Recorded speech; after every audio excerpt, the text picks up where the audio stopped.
What do we really know about Orlando? Come along with us and discover some of the hidden treasures of one of the world's most favorite towns.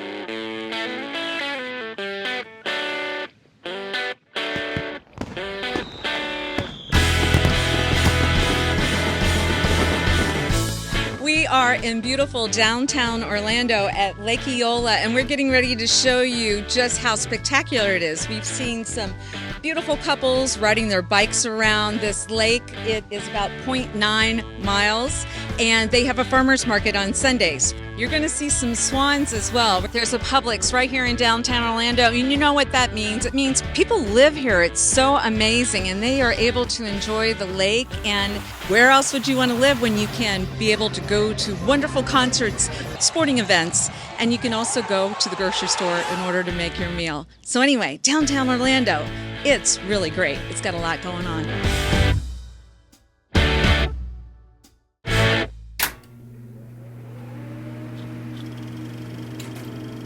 So what do we really know about Orlando? Well, we specifically asked that question because it's an interesting story. It wasn't until 1850 that the town got its name. And there's actually about 5 stories on who named the city. Well, I'm going to share the one that I like the most. It's the most romantic of them all. There was a judge, and his name was James G. Spear. And he was very cultured, and he loved to read Shakespeare. Well, after he read As You Like It, there were 2 characters in there. One's name is, can you guess? Orlando. And the other character was Rosalind. Rosalind is actually the street that's right behind us right now. And the storyline is, it was love at first sight. And that's what happens when you come to Orlando.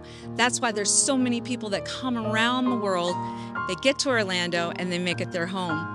But then you start thinking about, gosh, maybe there's not a lot of natives. Well, it's true. You don't meet a lot of them. But I'm happy to tell you that our daughter, Ashley Elizabeth Hawk, she was born at the Arnold Palmer Hospital, was actually called Winnie. And because he named a hospital after his wife, she was born in downtown Orlando. She loves it here, and she doesn't want to move anyplace else.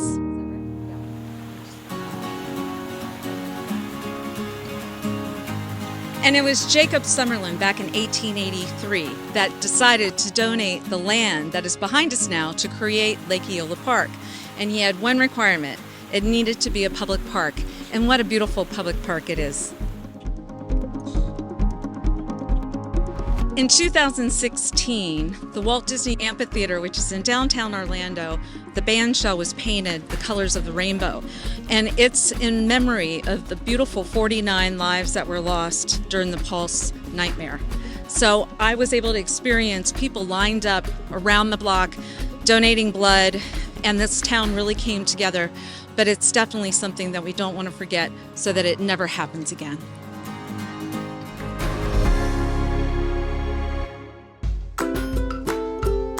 My God, it's beautiful. The lake, the ducks, the swan, all the beautiful amenities Florida has to offer, especially Orlando. And I wouldn't trade for any other city in the world. Well, thank you so much for letting us be able to say hello to Minnie as well. She looks like she's ready for the sun with her sunglasses. Yeah, she is. I love it. Thank you, Howard. Thank you. So on Sundays, downtown Orlando has a farmer's market. And I understand there's at least 50 different purveyors. So we thought we would just go and shoot some of the different booths that are here. We're very passionate about clean baking, which means no artificial flavors of any kind.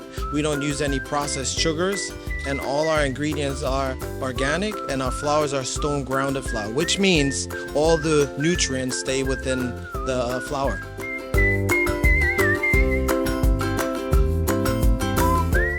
Talk about a small world. I'm here with our YouTube producer, and he and his wife got married in Curitiba. I'm probably slaughtering that, in Brazil. And here we are in downtown Orlando, and it talks about it being one of Orlando's sister cities. I just really love the culture and the vibe of downtown Orlando, and I also work down here, so I have no commute, which makes it amazing, and I'm super close to many bars and restaurants in Lake Eola, so I will never have to find something to do. There will always be something fun to do. There's also scooters that you can rent, and so you can just scoot your way over to a show. Right across the street, we have the Abbey and the Florida Theatrical Association, and then 2 blocks away, we have the Dr. Phillips Center. So if you're wanting to experience any arts and culture, downtown Orlando is a perfect place for you. And talk about exciting. I'm standing right here in front of the Exploria Stadium. Soccer is on fire in Orlando. I can remember when World Cup came to Church Street Station about 30 years ago. We didn't have soccer then, but guess what? Now we do. We've got Orlando City, the men's group, and we have Orlando Pride, the women's team, and they are so much fun, so much fun. We have lots of other sporting teams that are around here, but make sure you check out soccer right here in downtown Orlando.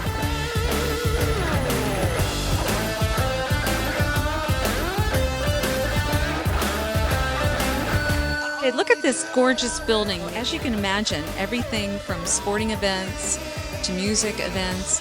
In this building, you would also see World Wrestling. They also have the Orlando Predators, an indoor football.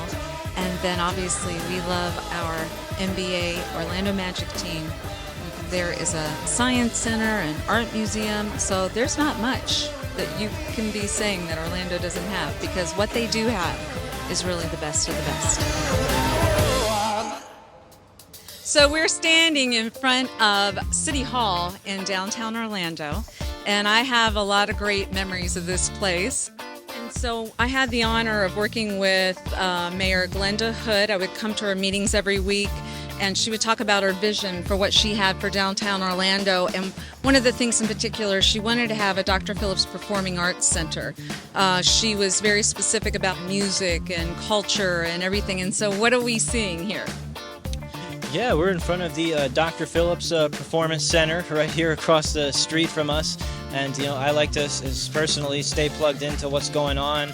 I'd love to come over here and see some of the performances. They got such a diverse list of what they put on. It's just an incredible lifestyle to be able to just walk into this kind of entertainment, this kind of backdrop, and these kinds of restaurants and hubs for shopping.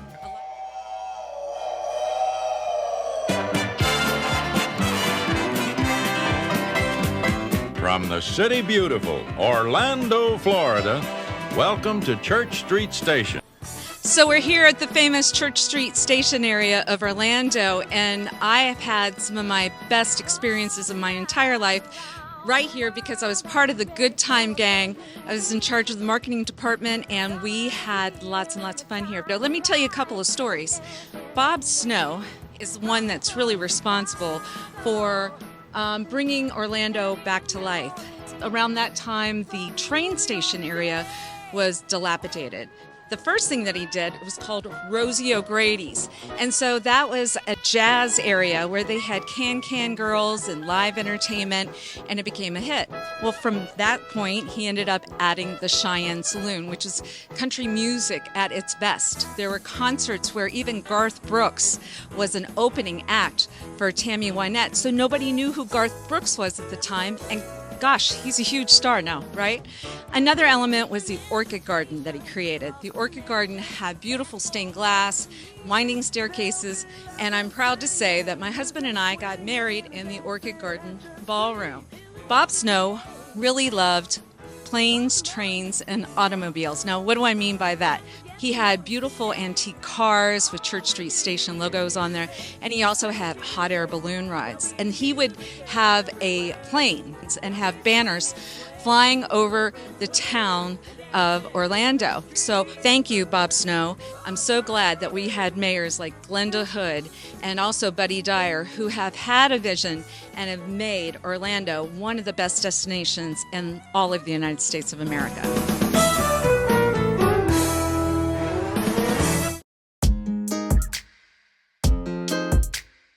And in the early 1990s, I had the privilege of being the president of the Downtown Orlando Partnership. And so what I witnessed was in this area, you had a lot of attorneys and architects, accountants, creative people, bar owners, retailers, and they would all come together for the good of downtown Orlando. And because of all of that work, of all those volunteers, you now see a bustling and wonderful downtown Orlando. This building was not there when I was working at Church Street Station, but it's called 55 West, and you'll see a high rise. So in this area, once again, we're going to be able to help you if you're looking for a condo and you want to be able to just walk to downtown, because look, everything is right here.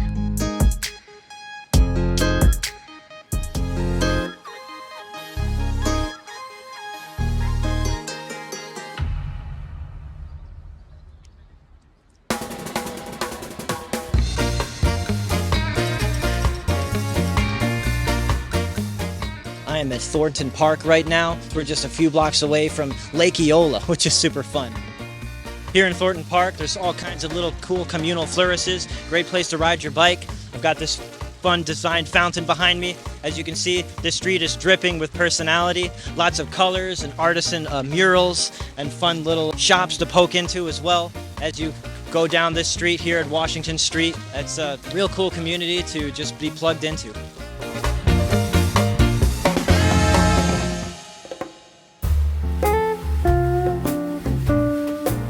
So as we're at the top of this rooftop bar over at the AC Hotel in downtown Orlando, it's pretty spectacular, but what you're also going to find is you find some really cool people that are hanging out here. Orlando is a very diverse situation here. The culture, what you get here is like none other. I think it's just a wonderful place to raise a family, to come out and relax and enjoy, and just get a good vibe, you know? But you would say definitely Orlando's the place to be, right? I've been a lot of places, traveled and seen a lot of things, and I think Orlando, it is the key, it is the ticket. Absolutely.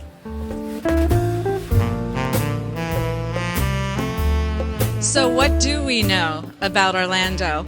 Well, we started out this morning with the historic, beautiful Church Street Station area, and we're ending it here tonight in this amazing, look at this Jetson-like hotel called the AC Hotel off of Garland. Please, if you have any real estate needs, please make sure that you contact somebody on my dream team and get ready. We've got another video right behind us because we want to tell you more about Near Disney.